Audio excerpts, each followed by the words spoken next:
make sure I stay injured. And then 3 months from now, Don't get better we're on it. Yeah.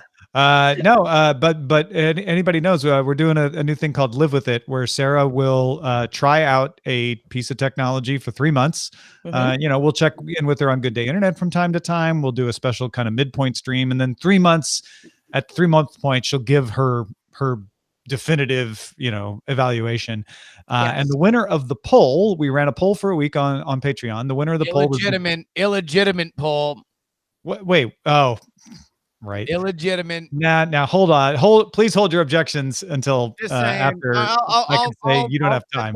I'll step back. But Jabra Elite 65T Alexa enabled true wireless earbuds with charging case is the winner. You know what? I did not vote. I wanted to stay impartial, but I was sort of hoping that the Jabra would win. So thank you to everyone who read my mind. I hope it's a very fruitful trial. Thank you, Justin. I'm not sure what's going on. I didn't know. He commented on the poll that you should just suck it up and put the AirPods up for a vote. But we already know that you're going to say they fall out of my ears. Like we're not going to learn it. Know that. That's the point. The point of to see whether or not your assumptions would be correct. You obviously have the most negative forethought about those. I thought it would have been something that should have at least been put up to the will of the populace, but no, stricken from the record before the voice of democracy had a chance to act. I don't think you understand the plight of people with weird ears. Maybe this would have been a tremendous opportunity. You're being a little unfair, maybe a little harsh. Maybe this to the elf ear community. Maybe this would have been a tremendous opportunity to highlight that fact in a month-long demonstration. But no, Justin, stop hiding your criticism behind a video stream that doesn't work. Yeah. So every time you talk, Justin, there's no image of you. What? Yeah, we're not seeing your video right now. Yeah, I see your thumbnail, but it's frozen. What is happening with you? The thumbnail's cached. Do you want to pop off and jump back on? Yeah, he's going to pop back off. See? Tries to criticize your headphone choice. See what happens, Sarah? Yeah, that's right. You're out of this hangout. So yeah, the Jabra earbuds should arrive tomorrow. Well, I'm so excited. Yeah. And we'll see if they fall out of your ears. Oh, yeah, there you go. You're back. You have video and everything. How's my audio? Your audio is the same. It's good. Decent. It's just okay. Yeah, I don't know what more to do about the audio, but I blame the political party you don't like. I don't know. I don't really. Yeah. I don't really. Those people are the worst. Who knows? That place that I disagree with is full of the worst. The people I like the least are the ones most at fault. Yes, exactly. Like that guy at the grocery store today who looked at me weird. He's to blame. He's very obviously from the opposite side of what you believe in. He was buying flowers too, like obviously a dozen roses for somebody. Worst. And I kind of didn't like his tone. I thought, why don't you lean a little bit more into the love that you're trying to provide to somebody else? Stop bothering me and my dog. Thank you. All right. Are you ready to feel the love for tech news? Yes. Yes. I do. I am. It's not often I think of it in those terms, but yes. Probably best. Okay. Here we go. In 3, 2. Lance Moore has supported independent tech news directly for 5 years. Be like Lance. Become a DTNS member at patreon.com/DTNS. This is the Daily Tech News for Thursday, February 14th, 2019 in Los Angeles. I'm Tom Merritt. And from Studio Feline, I'm Sarah Lane. From the shores of Lake Merritt, I'm Justin Robert Young. And I'm the show's producer, Roger Chang. From the shore, I never thought of that. You're right. Huh. Mm-hmm. Shores of Lake that Merritt. really is. I guess there is a shore. I can walk Sort to. of. Yeah. I can walk to where there is a granular earth leading. There's a into place where water meets land. Yeah. It's also only shin deep, if I recall correctly. The entire lake? Really? No love. Yeah, Oh. on Valentine's Day, we've taken this moment to reveal that indeed it only goes shin deep. Love is only shin deep. All right. We are going to talk. We're actually going to follow up. We've got a little bit of new information, some new theories about Apple's news subscription service. So we'll follow up with that in a bit. But let's start with a few tech things you should know. Apple said Thursday it will resume selling older iPhone models in its German stores. iPhone 7 and 8 models were banned last year due to a patent infringement ruling in favor of Qualcomm. In order to comply with the ruling, Apple said it had no choice but to stop using modem chips from Intel in phones that are headed to Germany now. Those phones will contain Qualcomm's C modem chips instead. Canalys reports that 32% of smartphone shipments in Europe in 2018 were from Chinese manufacturers, mostly from Huawei. Samsung finished the year out on top in Europe with 28.7% of the market, down 1% over 2017. Apple was second with 26%, down 5.1%. Huawei stormed into third with 23.6%, up 55.7%. And Xiaomi rose 62% to take fourth at 6% of the market.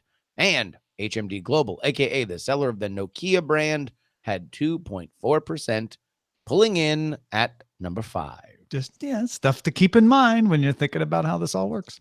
Sources tell Nikkei that Google plans to release a lower priced smartphone this year and moving quickly to take advantage of disappointing iPhone sales. Also trying to get on these lists of top selling phone makers, which they're generally not on. Google's new phone is said to be priced lower than Apple's iPhone XR. The XR starts at $749. The latest Pixel line, released last October, starts right now at $799. So that would be a significant price reduction. Other products planned for this year include smart speakers, wearables, and web cameras, according to the sources, plus a new premium phone in the Pixel lineup if you're worried about that.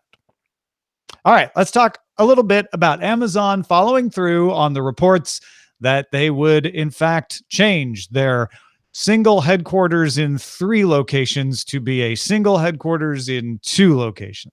You hate to see people break up on V-Day, Tom, but Amazon has indeed canceled plans to build a corporate campus in New York City. The campus was set for Long Island City, Queens, and Amazon claimed it would create more than 25,000 jobs in the area and sought nearly $3 billion in state and city incentives. Several local lawmakers criticized providing subsidies, and Amazon said because of that opposition, it cannot, quote, create the type of relationships that are required to go forward with the project, end quote. One of the best analysis of this, if you really want to dig into it, is from Jonathan Shaber over at TechCrunch, where he points out kind of everybody loses here. There could have been a win-win where Amazon relented on some of the subsidies and promised better behavior than maybe it has exhibited in Seattle, where there's a lot of criticism about what it does to its neighborhood there, where it's located, and actually provided jobs. There's no doubt that Amazon would have provided jobs. And even with the subsidies, most people agreed that it would end up making the city money. The objection was just like, why should we give them this money to begin with? It would be good for them to be here. But instead, Amazon has pulled out. My guess is, I wonder if Amazon's still planning on going back to New York, if this is just hardball negotiations, because they are not saying we're going to move this somewhere else. They're saying, no, it's just gone. We're not even going to do a second. Yeah. Well, and they've already invested into Northern Virginia and Nashville, and they say, all right, well, we'll just put more effort into that. This kind of reminds me of, well, back in the day now when Twitter got intensive tax breaks from the city of San Francisco to move into that beautiful downtown revitalized area, hoping to be anyway. Huge building, and at first it was sort of like, wow, this is great. We're gonna change the neighborhood. And I actually lived in that neighborhood, and I could see signs of gentrification. Not all of it bad, but definitely not all of it good either. So the local lawmakers in New York who were worried about how Amazon might change the landscape of Long Island City in general, but also, hey, you got 25,000 new jobs. That sounds great on paper, but it's always more complicated than that. I think that history has given them reason for concern. Two things. Number one, I think Amazon did a very, very bad job of PR in this case. They did not lay out and explain the benefits of why them coming to New York was going to be a big benefit. The narrative was cast by activists and local lawmakers, and by local lawmakers, I don't mean Bill de Blasio and Andrew Cuomo of the governor of New York, but rather people in Queens and Long Island City. They said, look, there's no review, there's no oversight. They've just moved in here, gotten a sweetheart deal by people above us, and everybody else is going to be there to pay the bill. It also might be the end of the Bachelor style of, hey, cities, who's going to cut us the biggest, fattest check for the lords of tech to move in to your neighborhood. I don't know how much longer at this level they can. Is that what bachelors do? Well, I was thinking more of the show, The Bachelor. Okay. Giving out their roses to anybody that might. Bill de Blasio gave Amazon a rose, is what. Yeah. Got it. Bill de Blasio certainly was pretty quick to spend, spend his time in the overnight suite, if you catch my drift. And next thing you know, I guess tech companies can't expect to walk in and be at least showered in hosannas as they bring their headquarters. And Google, who is not have a hard time attracting controversy, is expanding. They announced back in December. KV in our Discord reminded us they announced back in December they're expanding in New York. And they are able to do it in a way that is not inciting this kind of opposition. So I think they've also been in New York for a little while. So Amazon has too, but not a gigantic. Google is sort of like in Google, the Chelsea neighborhood in I would a argue big that way. Google didn't do a nationwide campaign calling attention to itself when it decided to expand in New York. And we also don't know if they asked for subsidies. And I don't think they have. That's the big thing. Yeah.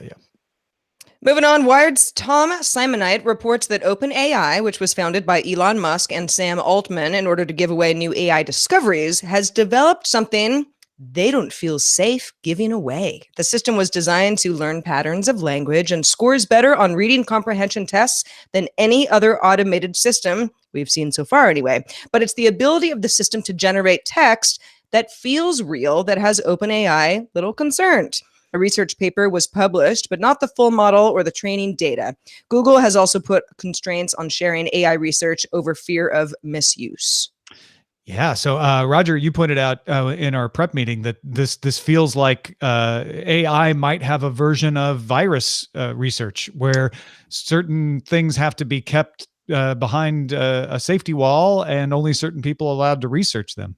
Yeah, I think what was so disconcerting to the researchers was that this AI was ability to learn, but also generate text in a way that was believable. And although a majority of the text was pretty obviously machine generated, there were a few instances where it came out and it's like you would be hard pressed to distinguish that from perhaps a human with, at least high school level skills of writing.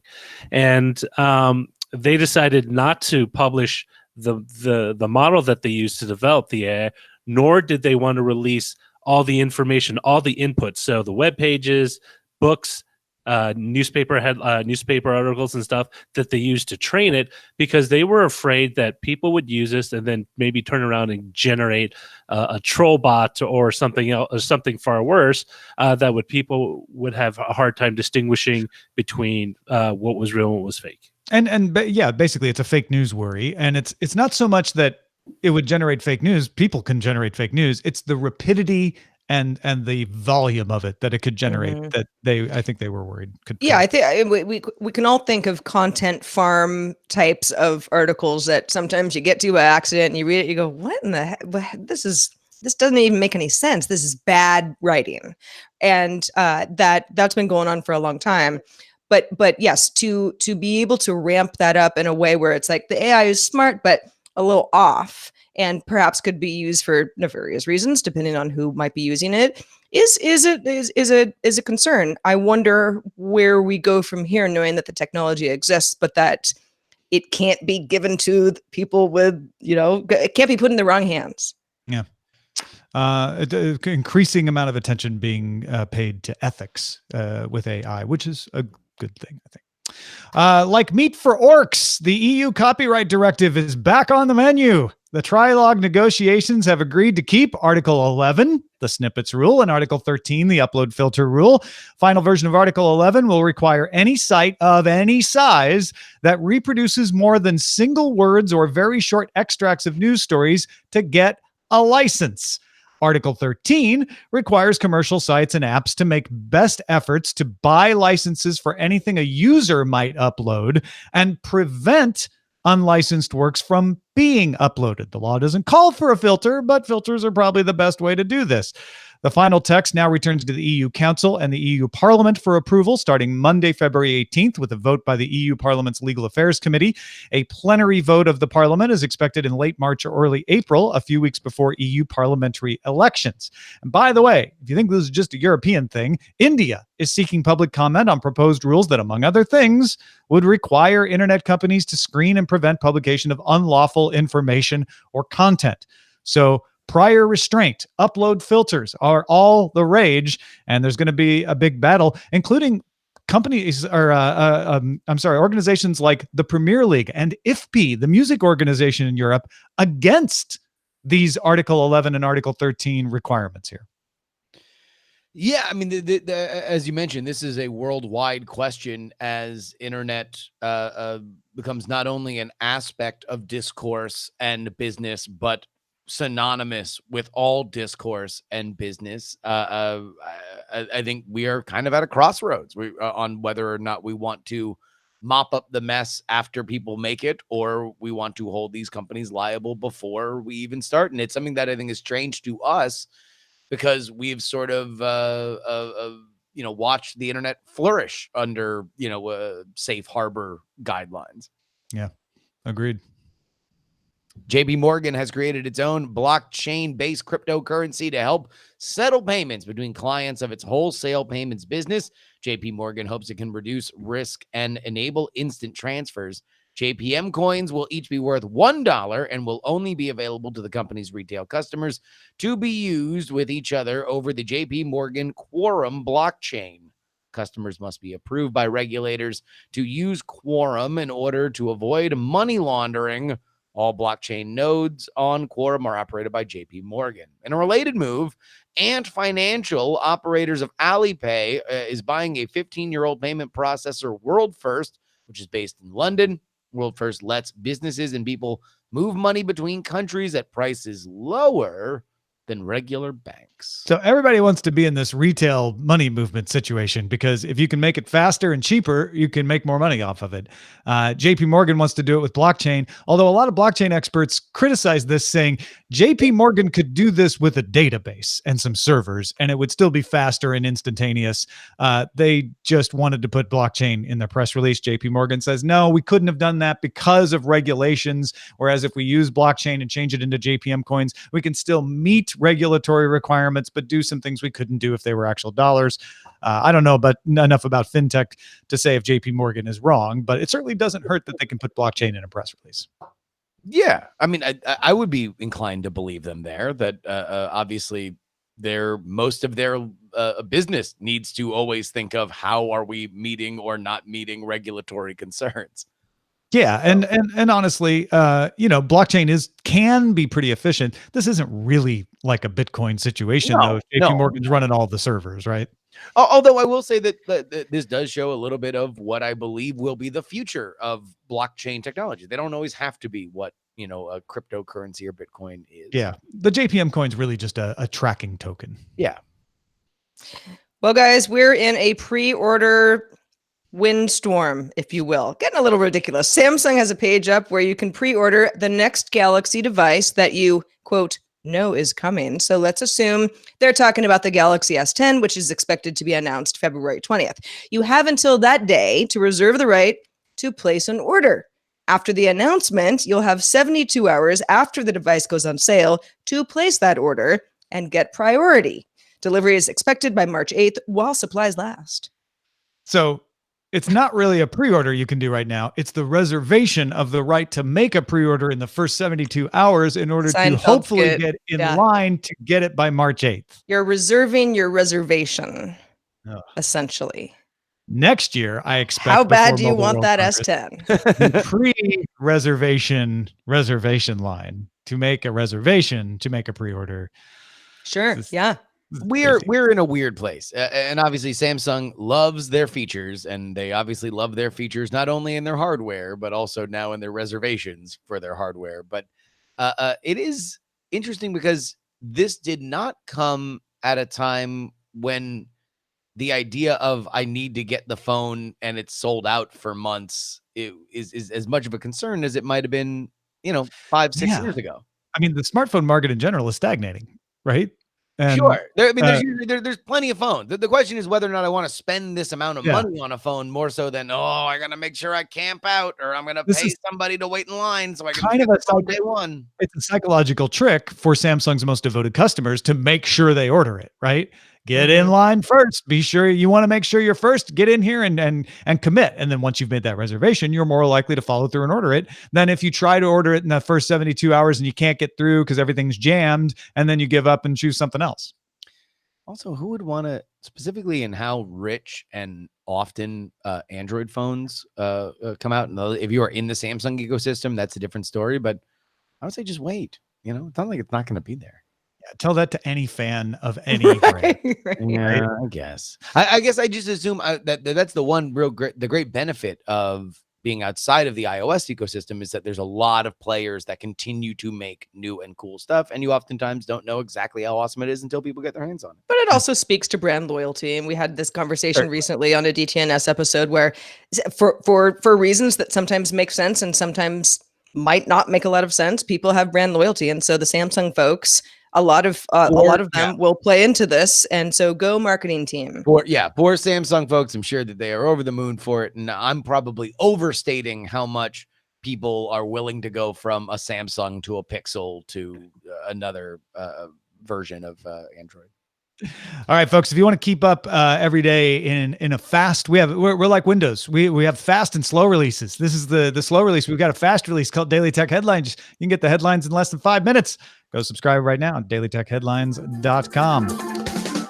Okay, yesterday we mentioned the BuzzFeed report that said sources told it Apple would announce a news subscription service, among other things, a video subscription service as well, based on texture.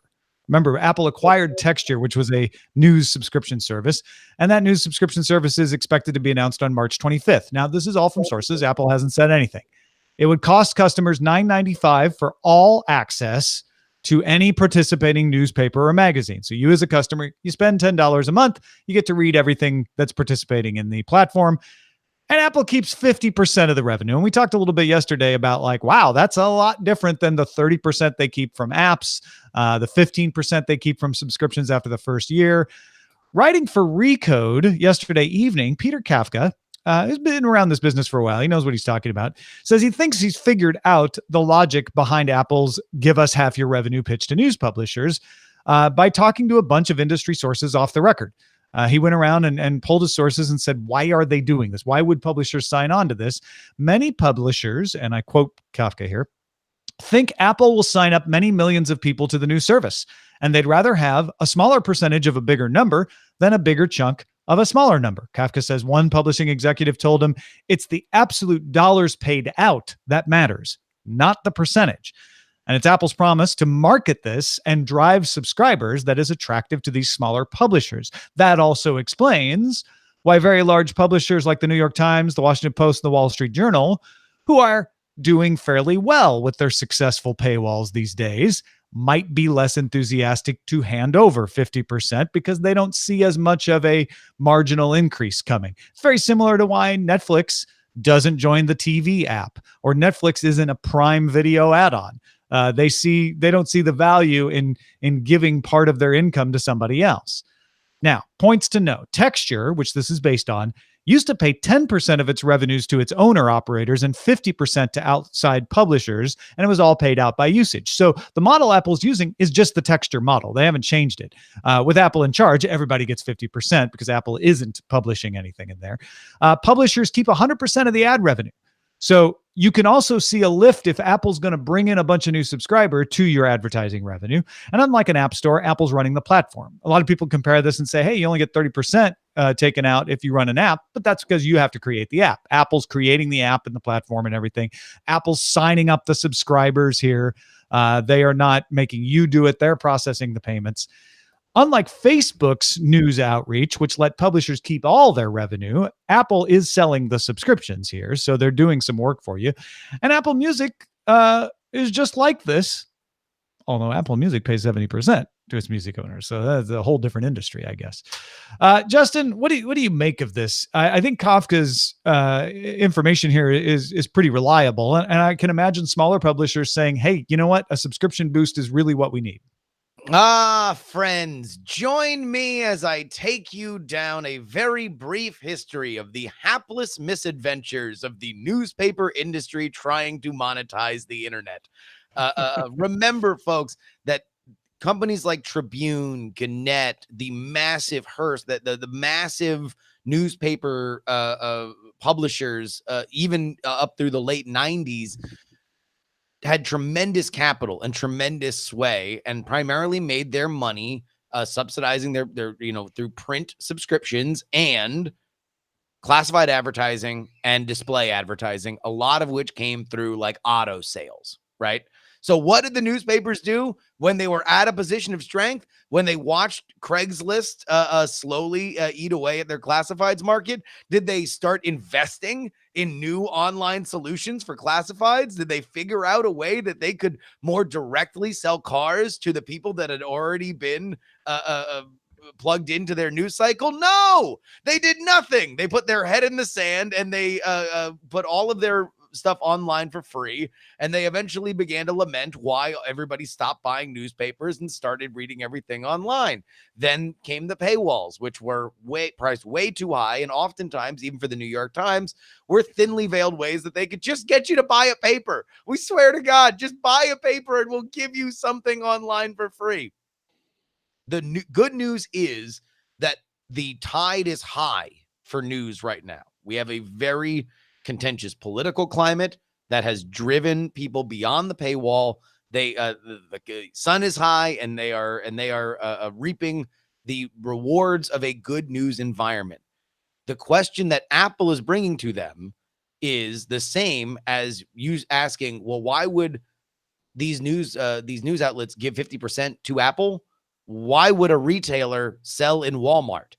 Because Walmart, which takes an onerous level of what you would normally get in any kind of wholesale agreement, can guarantee that you're going to sell stuff, move a lot more units.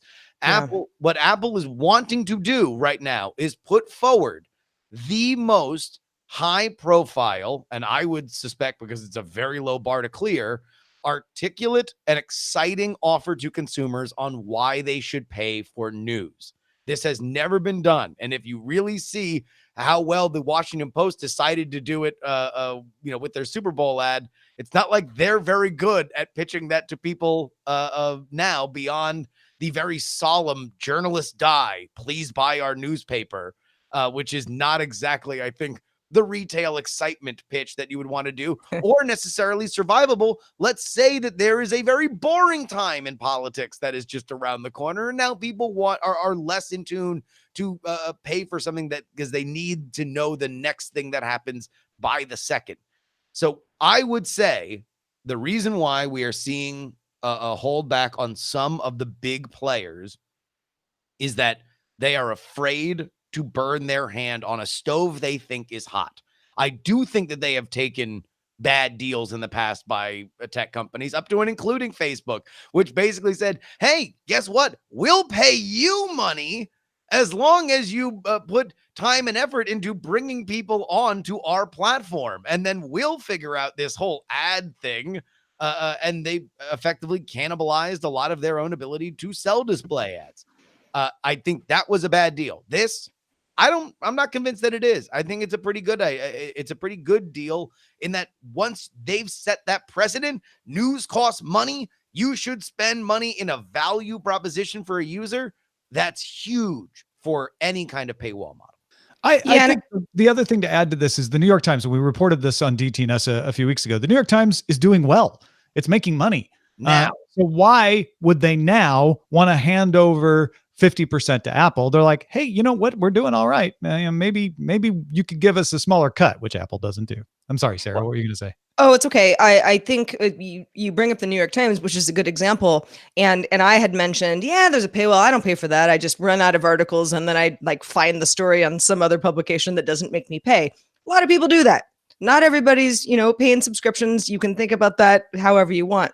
But for the person like me that the New York Times is not currently going to convert, why not get something out of me with a partnership with Apple? And I think that there are publications that feel like, well, let's see how successful this is, and then we'll get on board later, which we've seen with the music industry. Apple has done this before successfully and unsuccessfully in other arenas. But in general, I feel like if you are not going to get somebody to give you a dime otherwise, this is a way to get a little money out of a customer. But but to Tom's point, the New York Times and the Washington Post are doing well now. And you can make the argument to them that like, hey, look, you're making money, but you should really be thinking about what happens if the Wall Street Journal's been making money for a while now. Wall Street Journal has. They have. And they are doing that. They're doing a good job there. The Wall Street Journal, I think they have been smart. They've actually consistently been smart. But then again, they're a paper, they're a trade paper for a financial profession. By and large, I mean, not to say that they don't do a lot of other stuff, but like they are a very reputable older base that is used to and excited about paying for stuff. I don't know if the New York Times is quite that. I don't know if the Washington Post is there when the politics is boring. The things are, this is a bumper crop and they are enjoying it. And I can understand if Apple's coming and saying, hey, start giving us this new thing where we get half of it. They're like, no, the riches will never end. It will continue to rain money forever. We'll see. Hey, thanks to everybody who participates in our subreddit. This is just one of many topics that you're all very, very enthusiastic about sharing, and we appreciate that. You can submit stories and vote on them at dailytechnewsshow.reddit.com. We're also on Facebook. Join our Facebook group, facebook.com/groups/Daily Tech News Show. You know what we need to do? We need to check out Chris Christensen, who's back with some tips for those of us, and I think we're speaking for all of us, at least on this panel, who don't always want to work in one place. This is Chris Christensen from Amateur Traveler with another Tech in Travel Minute. If you like to travel and yet you find you have not yet won the lottery and therefore still need to work, maybe you need to work remotely. And there are places now that you can look for remote jobs. One of these is remote.co, remote.co, and that will help you find jobs where it is okay to be remote. Now, there may be some limitations in terms of time zones, but when I look right now, there are jobs posted from places like The Wirecutter, Planned Parenthood, American Express, and Medium.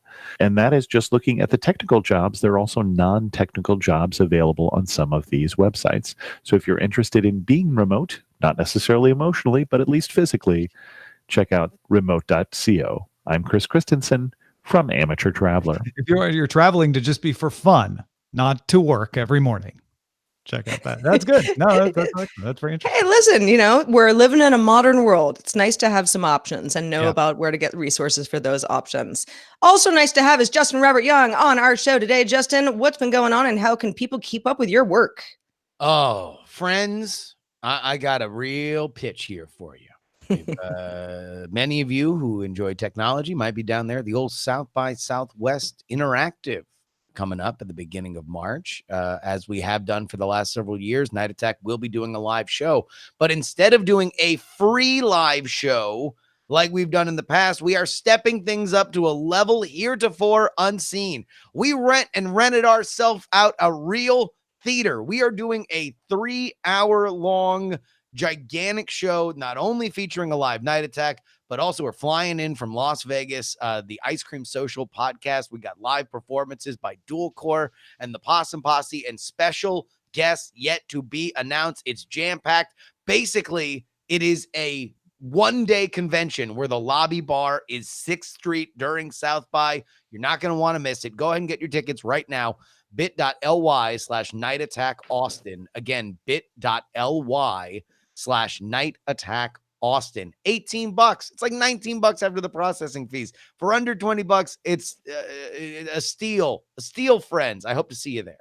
Excellent. I'll be there.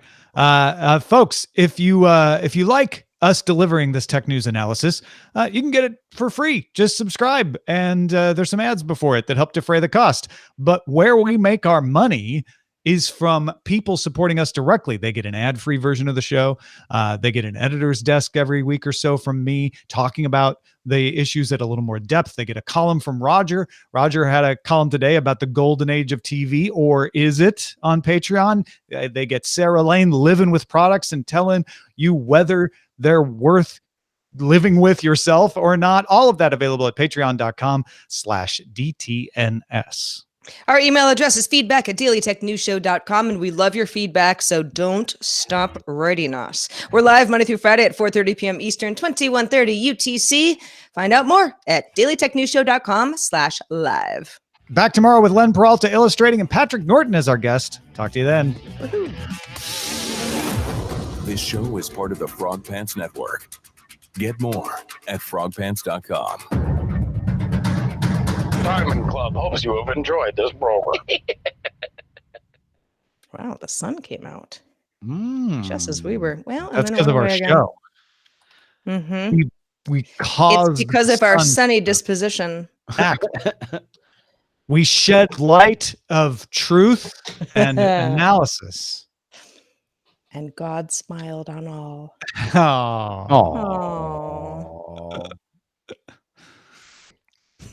Oh. So yeah, what do we call this show? This amazing show. We call Amazon it not in New late York. for dinner. Okay. Amazon in New York breakup on Valentine's Day. The Oh. texture of apple. Hmm. Love is only shin deep. Hmm. The tide is I think that high, was- but news is holding on.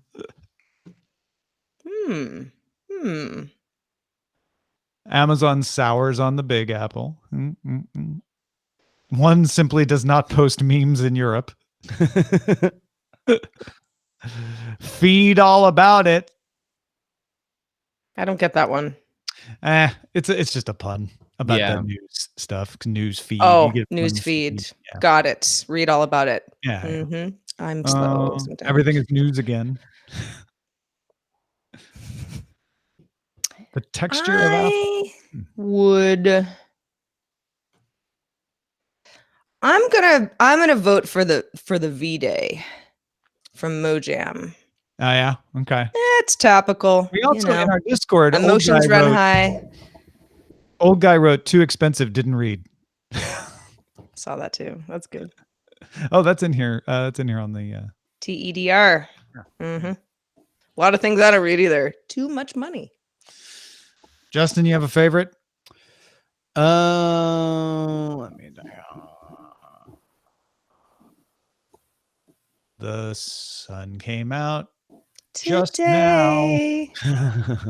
Well, it kind of went away again. Then it ran away fast. You know what I love? I love the, oh wow, a balloon is floating by my apartment right now. Oh, that's so sad. It's like one of those balloons that are made into shape, animal shapes. Like a balloon animal? What is Wow. it? What is it? Is it a dog? Oh wait, it looks like letters. Oh, it's probably someone's baby shower. Ah, It looks like DW or maybe WP. Darkwing Duck? I don't know. I wish I It was- knew. Will you That was, divorce it was me? that was very kind of like, that was like a moment of art just now. I look out onto this big window. You guys can't see it, but not very often I see a blue metallic balloon shaped in letters floating by my office. So what was the winner?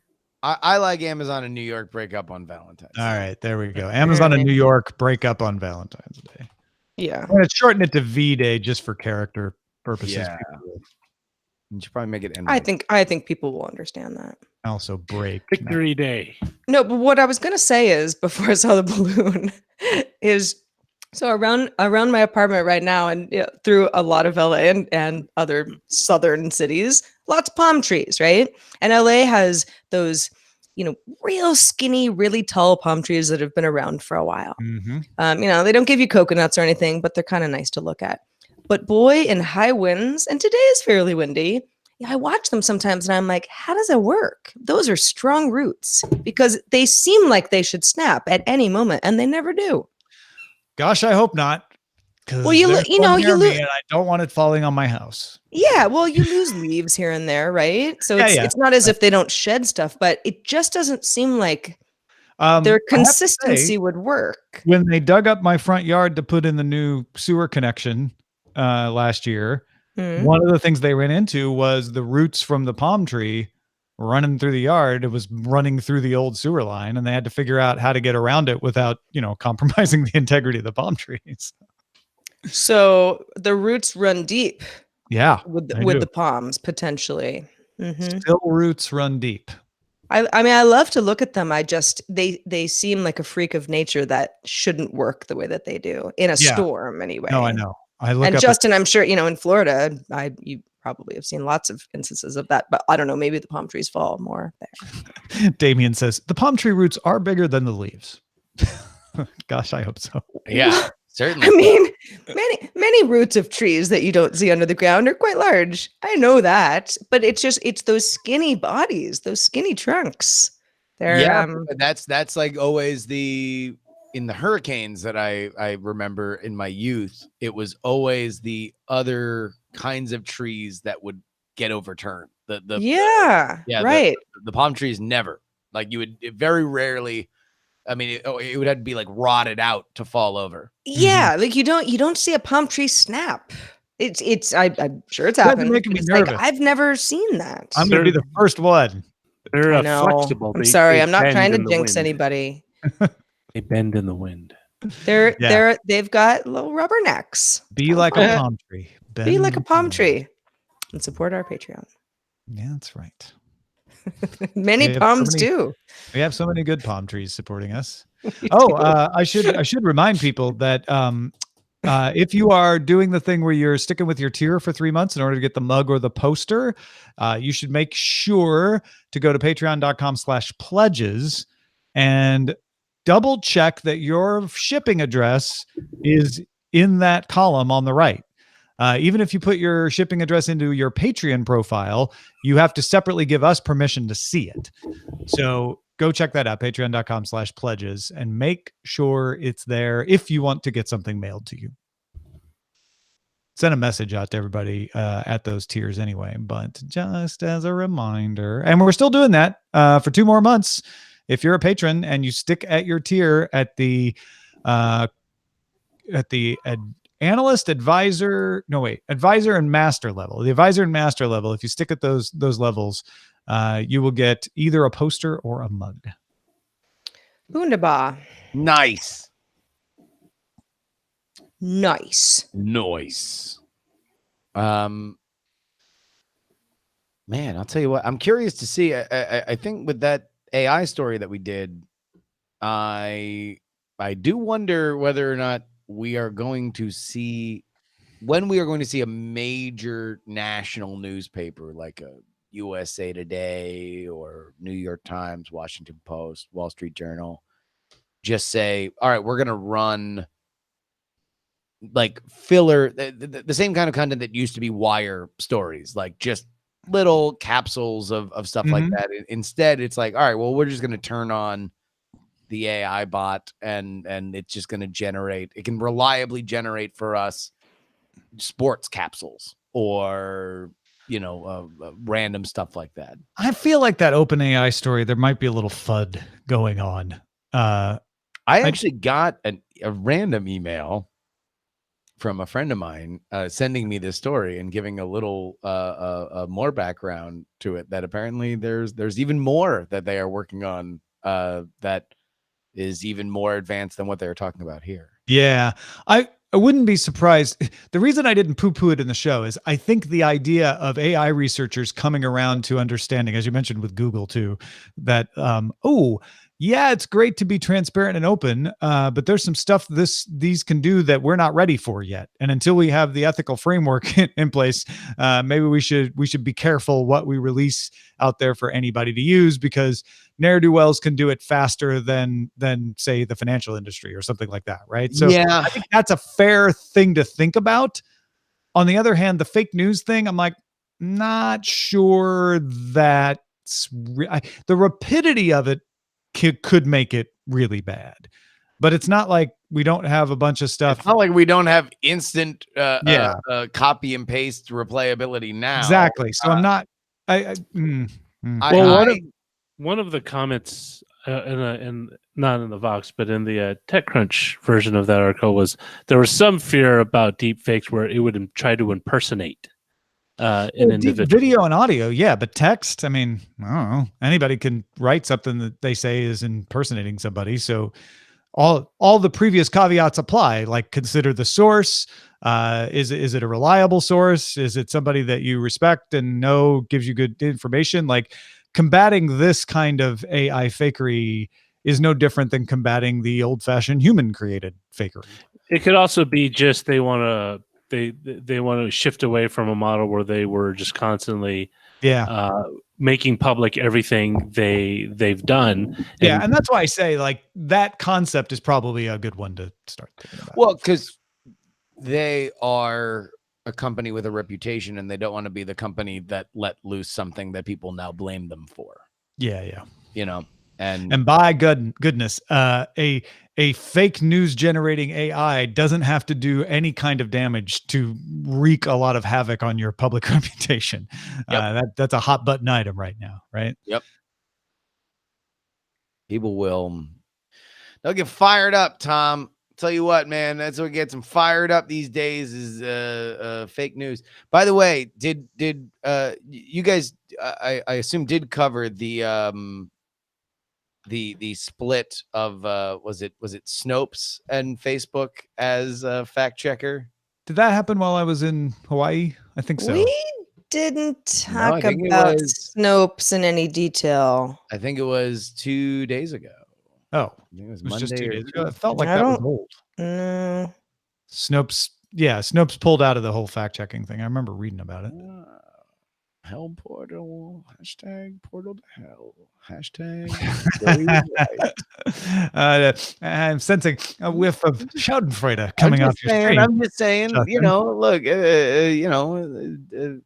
love is in the air, and so should accuracy. And accuracy is that, when they're putting out quotes like, "Oh, this was an unimaginable, impossible whack-a-mole that they were trying to play, and ultimately it didn't benefit Facebook or Snopes to have their name on saying things were right or wrong."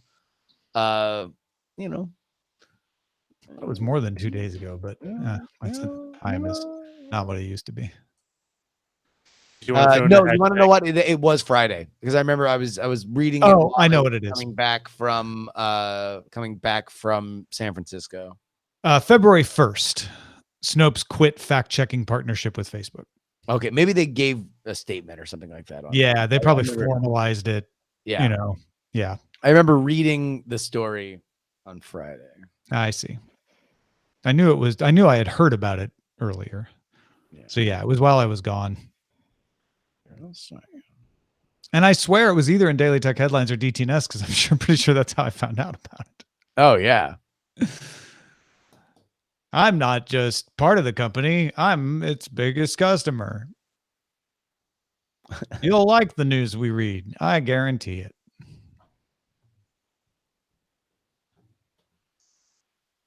I guarantee it. Mm-hmm. I guess, I don't know. Everything's suspect these days now. The whole Men's Warehouse thing, that guy got in trouble. So. Oh gosh, that's right. Yeah, I don't. It's not funny anymore, is it? I don't like the way that looked. No. Wait, did his suits are all like? No, Roger. There's something worse. I'm telling you. Wasn't about a suit. No. Well, lawsuit maybe, but.